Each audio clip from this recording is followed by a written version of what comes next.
নমস্কাৰ এই মুহূৰ্তত লৈ আহিছো কেইবাটাও গুৰুত্বপূৰ্ণ খবৰ আজি হৈছে 4 আগষ্ট আৰু আজি সন্ধিয়া ভাৰতৰ লগতে অসমৰ বিভিন্ন প্ৰান্তৰ পৰা বহুকিটা গুৰুত্বপূৰ্ণ খবৰ যুগুতোৱা হৈছে আৰু এই ধৰণৰ খবৰ নিতৌ চাই থাকিবলৈ ইনফো উইথ আকিদা চেনেলটো সাবস্ক্ৰাইব কৰিবলৈ নাপাহৰিব আৰু ভিডিঅটো লাইক কৰি মোক উৎসাহিত কৰিব বুলি আশা কৰিলো তেন্তে আহক আজি খবৰকেইটা আৰম্ভ কৰো এই মুহূৰ্তত লৈ আহিছো এটা বিগ ব্ৰেকিং নিউজ উচ্চতৰ মাধ্যমিক উত্তীৰ্ণ হলে এতিয়া ঠিতাতে লাভ কৰিব ড্ৰাইভিং লাইসেন্স 1 আগষ্টৰ পৰা 15 আগষ্টলৈকে এই সুবিধা কিদৰে কোনে ঠিতাতে লাভ কৰিব এতিয়া ড্ৰাইভিং লাইসেন্স জানো আহক 1 আগষ্টৰ পৰা 15 আগষ্টলৈকে এই সুবিধা উচ্চতৰ মাধ্যমিক শিক্ষাৰ্থীৰ বাবে এতিয়া পৰিবহণ বিভাগৰ অভিনৱ আঁচনি 15 আগষ্টলৈকে দৈনিক 25 জন শিক্ষাৰ্থীক দিয়া হ'ব এতিয়া চালকৰ অনুজ্ঞাপত্ৰ 18 বছৰ সম্পূৰ্ণ হোৱা ছাত্ৰ-ছাত্ৰীসকলে এতিয়া লাভ কৰিব চালকৰ অনুজ্ঞাপত্ৰ পথ সুৰক্ষাৰ প্ৰাৰম্ভিক জ্ঞান প্ৰদান কৰি ঠিতাতে এতিয়া লাভ কৰিব অনুজ্ঞাপত্ৰ গুৱাহাটী জিলা পৰিবহণ বিষয়া গৌতম দাসে প্ৰকাশ কৰিছে এই কথা ড্ৰাইভিং লাইসেন্সৰ বাবে এতিয়া প্ৰথমে অনলাইন যোগে প্ৰয়পত্ৰ পূৰণ কৰিব লাগিব বয়সৰ প্ৰমাণপত্ৰ ঠিকনা উচ্চতৰ মাধ্যমিক উত্তীৰ্ণৰ প্ৰমাণপত্ৰ অথবা মাৰ্কশ্বিট দাখিল কৰিব লাগিব পৰিবহণ সেৱা পৰ্টেল যোগে এতিয়া কৰিব পাৰিব আবেদন sarthi.paribahan.gov.in sarthi সাৰ্ভিসত অনলাইন যোগে এতিয়া আবেদন কৰিব পাৰিব ড্ৰাইভিং টেষ্ট উত্তীৰ্ণ হোৱা পাছত ঠিতাতে এতিয়া প্ৰদান কৰিব অনুজ্ঞাপত্ৰ যোৱাকালি পৰিবহণ বিভাগৰ কাৰ্যালয়ত 25 জনকৈ শিক্ষাৰ্থীক প্ৰদান কৰা হ'ল ড্ৰাইভিং লাইসেন্স এই মুহূৰ্তত লৈ আহিছো লাখ লাখ কৃষকৰ বাবে এটা গুৰুত্বপূৰ্ণ খবৰ 9 আগষ্টত দেশৰ লাখ লাখ কৃষকে লাভ কৰিব এই ধন টুইটযোগে ঘোষণা মাইগভ ইণ্ডিয়াৰ ধন নেপালে ফোন কৰিব পাৰিব এতিয়া এক বিশেষ হেল্পলাইন নম্বৰত 9 আগষ্টত কৃষকৰ একাউণ্টত জমা হ'ব 2000 কোটি টকা 11 বজাৰ পৰা দেশৰ কৃষকে লাভ কৰিব পিএম কিষাণৰ ধন হয় 2000 টকাকৈ এতিয়া কৃষকৰ একাউণ্টত পোনপটীয়াকৈ জমা হ'ব এই ধন টুইটযোগে ঘোষণা কৰিলে মাইগভ ইণ্ডিয়াই সমস্যাৰ সন্মুখীন হলে এতিয়া যোগাযোগ কৰিব পাৰিব এই নম্বৰত 1800115526 আৰু 012060251009 নম্বৰত দিনৰ 11 বজাত প্ৰধানমন্ত্ৰী মোদীয়ে মুকলি কৰিব কৃষকলৈ এই ধন ভিডিঅ' কনফাৰেন্সিঙৰ জৰিয়তে কৃষকৰ লগত বাৰ্তালাপ কৰিব প্ৰধানমন্ত্ৰীয়ে ধন লাভ কৰিব নে নাই চাব পাৰিব এই বিশেষ ৱেবছাইটত pmkisan.gov.in ত চাব পাৰিব এতিয়া কৃষকৰ নাম 9 আগষ্টত দেশৰ লাখ লাখ কৃষকে লাভ কৰিব এই ধন 2000 টকাকৈ কৃষকৰ একাউণ্টত পোনপটীয়াকৈ জমা হ'ব এই ধন নিৰ্বাচনত ইভিএমৰ ব্যৱহাৰ বন্ধ দিল্লী উচ্চ ন্যায়ালয়ে নাকচ কৰিলে এই আবেদন নিৰ্বাচনত ইলেক্ট্ৰনিক ভোটিং মেচিনৰ ব্যৱহাৰ বন্ধ কৰাৰ কাৰণে এতিয়া নিৰ্বাচন আয়োগক নিৰ্দেশনা দিয়াৰ বাবে দাখিল কৰাৰ এখন আবেদন নাকচ কৰিছে দিল্লী উচ্চ ন্যায়ালয়ে মুখ্য ন্যায়াধীশ DN পেটেল আৰু ন্যায়াধীশ জ্যোতি সিঙৰে গঠিত দিল্লী উচ্চ ন্যায়ালয়ৰ দুজনীয়া বিচাৰপীঠে অধিবক্তা CR জায়াচুকিনে দাখিল কৰা আবেদনখন নাকচ কৰে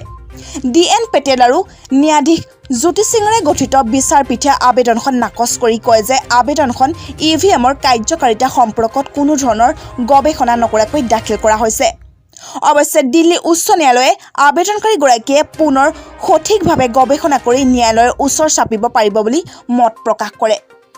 আবেদনকাৰী অধিবক্তা CR জায়াচুকিনে নিজৰ আবেদনখনত বেলট পেপাৰ ব্যৱস্থা অধিক সুৰক্ষিত আৰু ইয়াক পুনৰ প্ৰৱৰ্তন কৰিব লাগে বুলি উল্লেখ কৰিছিল ইভিএম হেক কৰিব পৰা যায় কিন্তু বেলট ব্যৱস্থা অতিকৈ সুৰক্ষিত আবেদনকাৰী অধিবক্তাগৰাকীয়ে এইদৰে নিজৰ আবেদনত লিখিছিল তাৰোপৰি অধিবক্তা CR জায়াচুকিনে গণতন্ত্ৰক বৰ্তাই ৰখাৰ স্বাৰ্থত বেলট ব্যৱস্থাক নিৰ্বাচন প্ৰক্ৰিয়াৰ মাজলৈ ঘূৰাই অনাটো অতি দৰকাৰী হিচাপেও মন্তব্য কৰিছিল উল্লেখযোগ্য যে ভাৰতীয় নিৰ্বাচন ব্যৱস্থাত ইভিএম অহাৰ পাছত বিভিন্ন সময়ত ইয়াৰ সুৰক্ষাৰ ওপৰত বিভিন্ন মহলে প্ৰশ্নৰ উদয় কৰি আহিছে যদিও এতিয়ালৈ সবল আৰু বলিষ্ঠভাৱে এক উপস্থাপন কৰাত ব্যৰ্থ হৈছে সলনি হল বাইকত পিছফালে বহাৰ নিয়ম এতিয়াৰ পৰা এনেদৰে কৰিব লাগিব আপুনিও যাত্ৰা জানি লওক ইয়াৰ নতুন নিয়মসমূহ বাইকৰ পিছফালে বহা যাত্ৰীৰ সুৰক্ষাৰ প্ৰতি লক্ষ্য ৰাখি এতিয়া পথ পৰিবহণ আৰু ঘাইপথ মন্ত্ৰালয়ে প্ৰয়োজনীয় নিৰ্দেশনা জাৰি কৰিছে বৰ্ধিত পথ দুৰ্ঘটনাৰ প্ৰতি লক্ষ্য ৰাখি আৰু ইয়াক হ্ৰাস কৰাৰ বাবে চৰকাৰে নতুনকৈ কিছুমান নিয়মৰ প্ৰৱৰ্তন কৰিছে গাড়ী নিৰ্মাণ আৰু গাড়ীত লাভ কৰা সুবিধাৰ কিছু পৰিৱৰ্তন কৰাৰ সিদ্ধান্ত লৈছে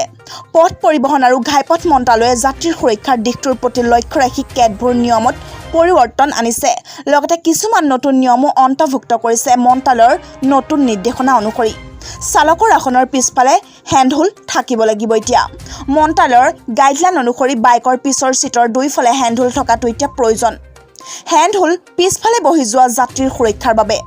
যদি বাইক চালকজনে হঠাতে ব্ৰেক মাৰে তেন্তে হেণ্ডহোল যথেষ্ট সহায়ক হয় এতিয়ালৈকে বেছিভাগ বাইকত এই সুবিধা নাই একে সময়তে বাইকৰ পিছফালে বহি থকা যাত্ৰীৰ বাবে ফুটবোৰ্ড বাধ্যতামূলক এতিয়া লগতে বাইকখনৰ পিছফালৰ চকাৰ বাওঁফালে কমেও আধা অংশ সুৰক্ষিতভাৱে ঢাকি ৰখা হ'ব লাগিব সাধাৰণ লাইট লগোৱাৰ ক্ষেত্ৰতো এতিয়া নিৰ্দেশনা মন্ত্ৰালয়ে বাইকত সাধাৰণ ষ্টাইলিছ লাইট লগোৱাৰ ক্ষেত্ৰতো নিৰ্দেশনাও জাৰি কৰিছে এই লাইটৰ দৈৰ্ঘ্য হ'ল 550 মিমি স্পষ্ট হ'ল 510 মিমি আৰু উচ্চতা হৈছে 500 মিমিতকৈ অধিক নহ'ব টায়াৰৰ ওপৰতো নতুন নিৰ্দেশনা জাৰি কৰিছে এতিয়া শেহতীয়াকৈ চৰকাৰে বাইকৰ চকাত লগোৱা টায়াৰৰ ওপৰত এক নতুন নিৰ্দেশনা জাৰি কৰিছে ইয়াৰ অধীনত সৰ্বাধিক 3.5 টন ওজনৰ বাহনৰ বাবে টায়াৰ প্ৰেছাৰ নিৰীক্ষণ প্ৰণালীৰ পৰামৰ্শ দিয়া হৈছে এই সিস্টেমত চালকে সেন্সৰ জৰিয়তে এতিয়া বাহনখনৰ টায়াৰত থকা হাৱাৰ স্থিতি কি জানিব পাৰিব একে সময়তে মন্ত্ৰালয়ে টায়াৰ মেৰামতি কিটৰ পৰামৰ্শ দিছে এই ব্যৱস্থা কাৰ্যকৰী হোৱাৰ পিছত গাড়ীখনত অতিৰিক্ত টায়াৰৰ প্ৰয়োজন নহ'ব চৰকাৰে সময়ে সময়ে পথ সুৰক্ষা নিয়মত খাল সলনি কৰে যোৱা কেইবছৰমানত পথ সুৰক্ষা নিয়ম কিছু কঠোৰ কৰাত গুৰুত্ব আৰোপ কৰা হৈছে